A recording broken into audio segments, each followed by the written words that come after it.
ನಮಸ್ತೆ ಎಲ್ರಿಗೂ, welcome to the new series lagna series. ರಾಶಿ ಚಕ್ರದಲ್ಲಿ ಲಗ್ನ ಬಂದು ಮೂಲ ಅಡಿಪಾಯ. ಅದರಲ್ಲಿ ಶುಭ ಮತ್ತು ಅಶುಭ ಗ್ರಹಗಳ ಪ್ಲೇಸ್ಮೆಂಟ್ ಪೊಸಿಷನ್ನ ಮೇಲೆ ಒಬ್ಬ ವ್ಯಕ್ತಿಯ ಜೀವನದ ಘಟನೆಗಳು, ಅನುಭವಗಳು ಮತ್ತು ಬೇರೆ ಬೇರೆ ಸಿಚುವೇಶನ್ಗಳಿಗೆ ಅವನು ರಿಯಾಕ್ಟ್ ಮಾಡುವಂತಹ ರೀತಿ ಬದಲಾಗಬಹುದು. ಅಂದರೆ ಗ್ರಹಗಳ ಒಂದು ಸ್ಥಿತಿ ಜೀವನದ ದಿಕ್ಕು ಮತ್ತು ಫಲಿತಾಂಶಗಳ ಮೇಲೆ ಪ್ರಭಾವ ಬೀರಬಹುದು.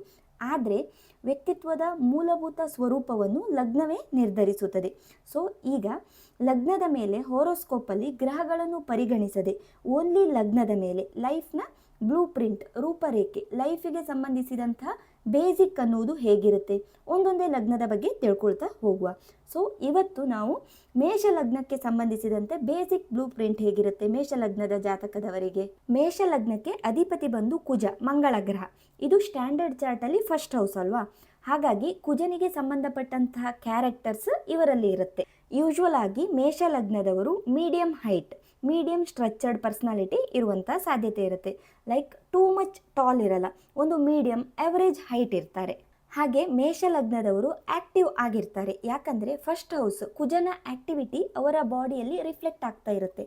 ಇವರು ಸ್ಪೋರ್ಟ್ಸ್ನ ಇಷ್ಟಪಡುವಂಥದ್ದು, ಆ್ಯಕ್ಟಿವ್ ಆಗಿರುವಂಥದ್ದು, ಯಾವಾಗಲೂ ಆ್ಯಕ್ಟಿವ್ ಆಗಿ ಇರುವುದಕ್ಕೆ ಟ್ರೈ ಮಾಡುವಂಥದ್ದು ಇರುತ್ತೆ. ಬಟ್ ಲಗ್ನದಲ್ಲಿ ಬೇರೆ ಗ್ರಹಗಳು ಬಂದಾಗ they may add something to their personality, ಸ್ವಲ್ಪ ಅಡಿಷನ್ ಅನ್ನೋದು ಇರುತ್ತೆ. ಬಟ್ ಬೇಸಿಕ್ ಹೀಗೆ ಇರುವಂಥ ಚಾನ್ಸಸ್ ಇರುತ್ತೆ. They are naturally incline towards competitions, they love competition. ಇವರಿಗೆ ಸೆಕೆಂಡ್ ಹೌಸ್ ಅನ್ನೋದು ವೃಷಭ ರಾಶಿ ಆಗುತ್ತೆ. ಸೊ ವೃಷಭಕ್ಕೆ ಶುಕ್ರ ಅಧಿಪತಿ ಆಗಿರುವುದರಿಂದ ಇವರ ಮಾತು ತುಂಬ ಅಫೆಕ್ಷನೇಟ್ ಆಗಿರುವಂಥ ಚಾನ್ಸಸ್ ಇರುತ್ತೆ. ಶುಕ್ರನ ಪ್ಲೇಸ್ಮೆಂಟ್ ಚೆನ್ನಾಗಿದ್ದರೆ they can be good singers also. ಮಾತುಗಾರಿಕೆ ಚೆನ್ನಾಗಿರುತ್ತೆ, ಫುಡ್ ಲವರ್ಸ್ ಕೂಡ ಆಗಿರ್ತಾರೆ. ಇನ್ನು ಫ್ಯಾಮಿಲಿ ವಿಚಾರಕ್ಕೆ ಬಂದರೆ they are quite sensitive towards those things. They are very cultured people, they are close to their family. ಇನ್ನು ಮೇಷಲಗ್ನದವರಿಗೆ ಮೂರನೇ ಮನೆಯಲ್ಲಿ ಮಿಥುನ ರಾಶಿ ಬರುತ್ತೆ ಅಲ್ವಾ, ಅಧಿಪತಿ ಬಂದು ಬುಧ. ಸೊ ಇಲ್ಲಿ ಬುಧ ಏನಂದರೆ ಮಿಥುನ ರಾಶಿಯ ಬುಧ ಬಂದು ರಾಜಕುಮಾರ, ಲೈಕ್ ಚಿಟ್ ಚಾಟಿಂಗ್, ಎಂಜಾಯ್ಮೆಂಟ್ ಇದೆಲ್ಲ. ಹಾಗಾಗಿ ಮೇಷಲಗ್ನದವರ communication, third house of communication ಅನ್ನೋದು ಚೆನ್ನಾಗಿರುತ್ತೆ. ಫ್ರೆಂಡ್ಸ್ ಜೊತೆ, ಕಸಿನ್ ಜೊತೆ, ನೇಬರ್ಸ್ ಜೊತೆ ಸೇರಿದಾಗ ತುಂಬ ಒಳ್ಳೆ ಚಾಟಿಂಗ್, ಎಂಜಾಯ್ ಮಾಡುವಂಥ ಸಾಧ್ಯತೆ ಇರುತ್ತೆ. ಯಾಕಂದರೆ ಮಿಥುನ ರಾಶಿಯ ಬುಧನಿಗೆ ಆ ಎಂಟರ್ಟೈನ್ಮೆಂಟ್ ಅನ್ನೋದು ಜಾಸ್ತಿ ಇರುತ್ತೆ. But the competitive nature is always there. ಇನ್ನು ಮೇಷಲಗ್ನದವರಿಗೆ ಫೋರ್ತ್ ಹೌಸ್ ಅನ್ನೋದು ಕರ್ಕಾಟಕ ರಾಶಿ, ruled by Chandra. Fourth house ಅನ್ನೋದು ಮದರ್, ಹೋಮ್ಲ್ಯಾಂಡ್. ಸೊ ಹಾಗಾಗಿ ಇವರಿಗೆ ಹೋಮ್ಲ್ಯಾಂಡ್ ಅಂದರೆ ಸ್ವಲ್ಪ ಜಾಸ್ತಿ ಇಷ್ಟ ಇರುತ್ತೆ. ಹುಟ್ಟಿದ ಪ್ಲೇಸ್, ದೇಶ, ಇದರ ಮೇಲೆ ಜಾಸ್ತಿ ಪ್ರೇಮ ಇರುತ್ತೆ. ಬಟ್ ಚಂದ್ರನಲ್ಲಿ ವ್ಯಾಕ್ಸಿಂಗ್ ಆ್ಯಂಡ್ ವ್ಯಾನಿಂಗ್ಸ್ ಇರುವುದರಿಂದ ಫೋರ್ತ್ ಹೌಸ್ ಆಫ್ ಮನೆ, ಇದರಲ್ಲಿ ಸ್ವಲ್ಪ ಹೆಚ್ಚು ಕಡಿಮೆ ಅಪ್ ಆ್ಯಂಡ್ ಡೌನ್ಸ್ ಇರುವಂಥ ಸಾಧ್ಯತೆ ಇರುತ್ತೆ. ಇನ್ನು they have very emotional attachment to their mother. ಇವರ ತಾಯಿ most of the time housewife, homemaker ಆಗಿರ್ತಾರೆ. ಇನ್ನು ಇವರಿಗೆ ಪಂಚಮ ಸ್ಥಾನದಲ್ಲಿ ಸಿಂಹರಾಶಿ ಇರುವುದರಿಂದ ರವಿ ರೂಲ್ ಮಾಡೋದ್ರಿಂದ ರವಿಯ ಪ್ರಭಾವ ಜಾಸ್ತಿ ಇರುತ್ತೆ. ಸೊ ಮೇಷಲಗ್ನದವರಿಗೆ ಯೂಶ್ವಲ್ ಆಗಿ ಗಂಡು ಮಗು ಹುಟ್ಟುವಂಥದ್ದು ಜಾಸ್ತಿ. ಬೇಸಿಕ್ಕಾಗಿ ನಾವು ಲಗ್ನವನ್ನು ಕನ್ಸಿಡರ್ ಮಾಡಿದಾಗ ಗಂಡು ಮಗು ಆಗುವಂಥ ಅವಕಾಶ ಇರುತ್ತೆ. ಮೇಷಲಗ್ನಕ್ಕೆ ಮಕ್ಕಳು ಜಾಸ್ತಿ ಕಾನ್ಫಿಡೆಂಟ್, ಅಥಾರಿಟೇಟಿವ್ ಆಗೇ ಇರ್ತಾರೆ. ಗಂಡು ಅಥವಾ ಹೆಣ್ಣು ಯಾವುದೇ ಆಗಿದ್ರು ಮಕ್ಕಳು ಅನ್ನೋದು ಗಂಡ ಹೆಂಡತಿ ಇಬ್ಬರ ಜಾತಕದ ಮೇಲೆ ಇರುತ್ತೆ. ಬಟ್ ಇಲ್ಲಿ ಮೇಷಲಗ್ನವನ್ನು ಮಾತ್ರ ತಗೊಂಡಾಗ ಮಕ್ಕಳು ಪಂಚಮ ಸ್ಥಾನಕ್ಕೆ ಸಂಬಂಧಿಸಿದಂತೆ ತುಂಬ ಕಾನ್ಫಿಡೆಂಟ್, ಅಥಾರಿಟೇಟಿವ್ ಮಕ್ಕಳು ಗೌರ್ಮೆಂಟ್ ರಿಲೇಟೆಡಲ್ಲಿ ವರ್ಕ್ ಮಾಡುವ ಚಾನ್ಸಸ್ ಇರುತ್ತೆ. Any authoritative positions, even private ಸೆಕ್ಟರಲ್ಲಿ ಕೂಡ. ಸೊ ಮೇಷಲಗ್ನದ ಮಕ್ಕಳು ಒಳ್ಳೆ ಪೊಸಿಷನಲ್ಲಿ ಇರುವ ಚಾನ್ಸಸ್ ಇರುತ್ತೆ. ಇನ್ನು ಇವರಿಗೆ ಆರನೇ ಮನೆಯಲ್ಲಿ ಕನ್ಯಾ ರಾಶಿ, ಸಿಕ್ಸ್ತ್ ಹೌಸ್ ಆಫ್ ಕಾನ್ಫ್ಲಿಕ್ಟ್ಸ್, ಸಾಲ, ಶತ್ರುಬಾಧೆ, ಹೆಲ್ತ್ ಪ್ರಾಬ್ಲಮ್ಸ್, ಇದಕ್ಕೆಲ್ಲ ಅಧಿಪತಿ ಬುಧ ಎಗೈನ್. ಬುಧನಿಗೆ ಸಂಬಂಧಪಟ್ಟಂತಹ ನರ್ವ್ಸ್ ರಿಲೇಟೆಡ್ ಇಲ್ಲ ಸ್ಕಿನ್ ರಿಲೇಟೆಡ್ ಸಮಸ್ಯೆಗಳು ಇರುವಂಥ ಚಾನ್ಸಸ್ ಜಾಸ್ತಿ. ರಿಲೇಟೆಡ್ ದಶ ಅಥವಾ ಅಂತರ್ದಶ ಬಂದಾಗ ಇದನ್ನು ಫೇಸ್ ಮಾಡಬೇಕಾಗಿ ಬರಬಹುದು. ಅಫ್ಕೋರ್ಸ್ ಗುರು ಆ ಥರ ಪ್ಲಾನೆಟ್ ಇದ್ದಾಗ ಇಟ್ ಮೇ ಗಿವ್ ಡಯಾಬಿಟಿಸ್ ಕೂಡ ಬರುವಂಥ ಚಾನ್ಸಸ್ ಇರುತ್ತೆ. ಇಲ್ಲಾಂದರೆ ಆ basic blue print that is indicating ಈ ಸಾರ್ಟ್ ಆಫ್ ಪ್ರಾಬ್ಲಮ್ಸ್. ಹಾಗೆ ಸಿಕ್ಸ್ತ್ ಹೌಸ್ ಅನ್ನೋದು ಸಾಲ. ಇವರು ಏನಂದರೆ ಇನ್ಕಮ್, ಆದಾಯ, ಸಾಲ ಈ ವಿಷಯದಲ್ಲಿ ತುಂಬ ಕ್ಯಾಲ್ಕುಲೇಟಿವ್ ಆಗಿರ್ತಾರೆ. ಅಂದರೆ they know how to manage. ಇಲ್ಲಿ ಮಿಥುನ ರಾಶಿಯ ಬುಧನಿಗೆ ಕನ್ಯಾ ರಾಶಿಯ ಬುಧನಿಗೆ ಅದೇ ಡಿಫರೆನ್ಸ್. ಮಿಥುನ ರಾಶಿಯ ಬುಧ ಜಸ್ಟ್ ಚಿಲ್ಡ್, ಜಸ್ಟ್ ಲೈಕ್ ರಾಜಕುಮಾರ, ಎಂಜಾಯಿಂಗ್, ಪಾರ್ಟಿ ಈ ಥರದ್ದು. That reflects communication and all. ಅದೇ ಕನ್ಯಾ ರಾಶಿಯ ಬುಧ ವೆರಿ ಕ್ಯಾಲ್ಕುಲೇಟಿವ್. ಅಂದರೆ ಸಾಲ ಎಷ್ಟು ತಗೊಳ್ಬೇಕು, ಹೇಗೆ ಮ್ಯಾನೇಜ್ ಮಾಡಬೇಕು, ಇನ್ನು ಲೀಗಲ್ ಪ್ರಾಬ್ಲಮ್ಸ್ ಹೇಗೆ ಮ್ಯಾನೇಜ್ ಮಾಡಬೇಕು ಇದೆಲ್ಲ ಗೊತ್ತಿರುತ್ತೆ. ಕನ್ಯಾ ರಾಶಿಯ ಬುಧನಿಗೆ ಆ ಲೀಗಲ್ ಇಶ್ಯೂಸಲ್ಲಿ, ಲಿಟಿಗೇಷನಲ್ಲಿ, ಆ ಕ್ಯಾಲ್ಕುಲೇಷನಲ್ಲಿ ತುಂಬ ಗ್ರಿಪ್ ಇರುತ್ತೆ. ಯಾವಾಗಲೂ ಒರಿಜಿನಲ್ 6th ಹೌಸ್ ಅನ್ನೋದು ಇಲ್ಲಿ ಮೇಷಲಗ್ನದವರಿಗೆ 6th ಹೌಸ್ ಆಗೋದ್ರಿಂದ ಈ ಥರ ವಿಷಯದಲ್ಲಿ ಇವರಿಗೆ ತುಂಬ ನಾಲೆಜ್ ಇರುತ್ತೆ. Again these people can become excellent lawyers also. ಇನ್ನು ಸಪ್ತಮದಲ್ಲಿ ಇವರಿಗೆ ತುಲಾ ರಾಶಿ, ಅಂದರೆ ಈಗ ಇವರಿಗೆ ತುಂಬ ಬ್ಯಾಲೆನ್ಸ್ ಮಾಡಬೇಕಾಗಿರುವುದು ಮ್ಯಾರೇಜ್ ಅನ್ನುವಂಥ ಕಾನ್ಸೆಪ್ಟ್. ಯಾಕಂದರೆ ಯಾವಾಗಲೂ ನಮ್ಮ ಜಾತಕದಲ್ಲಿ ತುಲಾ ರಾಶಿ ಎಲ್ಲಿ ಬರುತ್ತೋ ಆ ಪಾರ್ಟ್ನ ನಾವು ಬ್ಯಾಲೆನ್ಸ್ ಮಾಡಬೇಕಾಗತ್ತೆ. ಆ ಪಾರ್ಟಲ್ಲಿ ನಮಗೆ ಫ್ಲಕ್ಚುಯೇಷನ್ ಇರುವಂಥ ಚಾನ್ಸಸ್ ಇರುತ್ತೆ, ಅಲ್ಲಿ ಬ್ಯಾಲೆನ್ಸ್ ಮಾಡಬೇಕು. ಮೇಷಲಗ್ನದವರಿಗೆ ಮ್ಯಾರೇಜ್ ಅನ್ನೋದು, ಬಿಸ್ನೆಸ್ ಬ್ಯಾಲೆನ್ಸ್ ಮಾಡಬೇಕು. ಸ್ವಲ್ಪ ಅಪ್ ಆ್ಯಂಡ್ ಡೌನ್ಸ್ ಇರುತ್ತೆ ಅಂತ ಅರ್ಥ. ಇವರಿಗೆ ಬ್ಯೂಟಿಫುಲ್ ಆಗಿರುವಂಥ ಸ್ಪೌಸ್ ಸಿಗುವಂಥ ಚಾನ್ಸಸ್ ಇರುತ್ತೆ. ಅಲ್ಲದೆ ಮೇಷಲಗ್ನದವರಿಗೆ ಯೂಶ್ವಲ್ ಆಗಿ ಮ್ಯಾರೇಜ್ ನಂತರ ಅಸೆಟ್ ಮಾಡುವಂಥ ಅವಕಾಶ ಇರುತ್ತೆ. ಯಾಕಂದರೆ ಇಲ್ಲಿ ಸಪ್ತಮಾಧಿಪತಿ ಹಾಗೆ ಅಲ್ಲಿ 2ನೇ ಮನೆ ವೃಷಭ ಧನಾಧಿಪತಿ, ಎರಡೂ ಸ್ಥಾನದ ಅಧಿಪತಿ ಶುಕ್ರನೇ ಆಗಿರುವುದರಿಂದ ಸ್ಪೌಸ್ ಪಾರ್ಟ್ನರ್ ಬಂದ ಮೇಲೆ ಇವರು ಪ್ರಾಪರ್ಟಿ ಸಂಪಾದನೆ ಮಾಡುವಂಥ ಅವಕಾಶ ಇರುತ್ತೆ.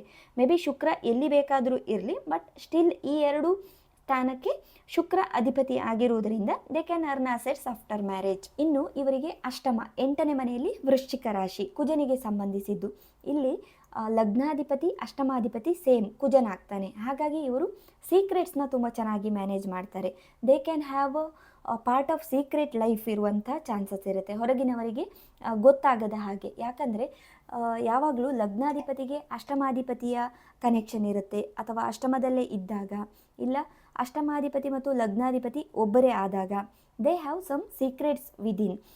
ಮೇ ಬಿ ಅದು ಸ್ಪೌಸ್ ಫ್ಯಾಮಿಲಿಗೆ ಸಂಬಂಧಿಸಿದ್ದಾಗ್ಬೋದು, ಅಥವಾ ಇವರಿಗೆ ಸಂಬಂಧಿಸಿದ್ದು ಇವರ ಪರ್ಸ್ನಲ್ ಕೂಡ ಆಗಿರ್ಬೋದು. ಸೀಕ್ರೆಟ್ಸ್ ಅನ್ನೋದು ಇರುತ್ತೆ. ಇನ್ನು these guys are very incline towards medicine career. 8th house represents surgeons, 8th house represents police work, detective work. They can also work in factory environment and operating machines. Next ಇವರಿಗೆ original ಧನುರಾಶಿ 9th ಹೌಸಲ್ಲಿ ಬರುತ್ತೆ. So ಗುರು ಅಧಿಪತಿ ಆಗ್ತಾನೆ. ಹಾಗಾಗಿ ತುಂಬ spirituality, religion ಪದ್ಧತಿಯನ್ನು follow ಮಾಡುವುದು, usual ಆಗಿ ಹಿರಿಯವರಿಂದ ಪಾರಂಪರ್ಯವಾಗಿ ಬರುವಂಥ ಆಚಾರ ವಿಚಾರವನ್ನು ಫಾಲೋ ಮಾಡುವಂಥದ್ದು ಜಾಸ್ತಿ ಇರುತ್ತೆ. ಅವರೊಂದು ಧರ್ಮವನ್ನು ನಂಬಿದಾಗ they want to follow it and retain it as much as possible.